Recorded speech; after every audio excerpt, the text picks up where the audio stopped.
দুনিয়াটাই ধোঁকা, দুনিয়াটাই মোহের জায়গা, আমরা সবাই মোহাচ্ছন্ন হয়ে আছি। দুনিয়ার উদাহরণ হলো তিনটা লাশ আর চারটা স্বর্ণের টুকরার সমান। তিনজন যুবক কাজের জন্য বেরিয়েছে, পথিমধ্যে চারটা স্বর্ণের টুকরা পেয়েছে। যুবক কয়টা? স্বর্ণ পাইছে কয়টা? মহা খুশি, খুশিতে বাকবাকুম, চারটা স্বর্ণের বড় বড় টুকরা পেয়েছে। আমরা আজীবন খেলে বসে খেয়ে যেতে পারবো, কিচ্ছু লাগবে না আমাদের। তিন বন্ধু বলে ভাগ করি, আরেকজন বলে ক্ষুধা লাগছে। একজন যা বাজার থেকে রুটি কিনে নিয়ে আয়, খাওয়ার পরে ভাগ করবো। একজন রুটি কিনতে গেল, শয়তান দুইটারে বুঝায়, ওইটারে মারতে পারলে ভাগ বটোয়ারা সহজ হবে। তোরা দুইজন স্বর্ণ চারটা, তুই নিবি দুইটা, ও নিবে দুইটা। হিসাব সহজ না? দুই বন্ধু প্ল্যান করছে, ওইটারে মাইরা তুই দুইটা আমি দুইটা।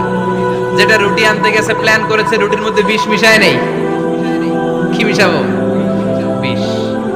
তাহলে বিষ খাওয়া রুটি খেয়ে ওই দুইটা সে সব পাবে, আমি পাবো। ভাগাভাগির কিছু নাই, সব যাবে আমার কাছে। চারটা স্বর্ণের টুকরার মালিক আমি। রুটির মধ্যে বিষ মেখে নিয়ে এসেছে। ওই দুই বন্ধু প্ল্যান অনুযায়ী ওইটারে ধরে মেরে ফেলছে। এবার মহা খুশি। এক বন্ধু কয়, এবার তো ভাগ বটর আর কিছু নাই, তুই দুইটা আমি দুইটা, আগে খাইয়া লই। আগে খাওয়ার পরে এই দুইটাও নাই। তিনটা লাশ, চারটা স্বর্ণের টুকরা, এটাই তো দুনিয়ার জীবন, ঠিক কিনা? আসল জীবন কবর থেকে শুরু হবে, কোন ঠিক কিনা?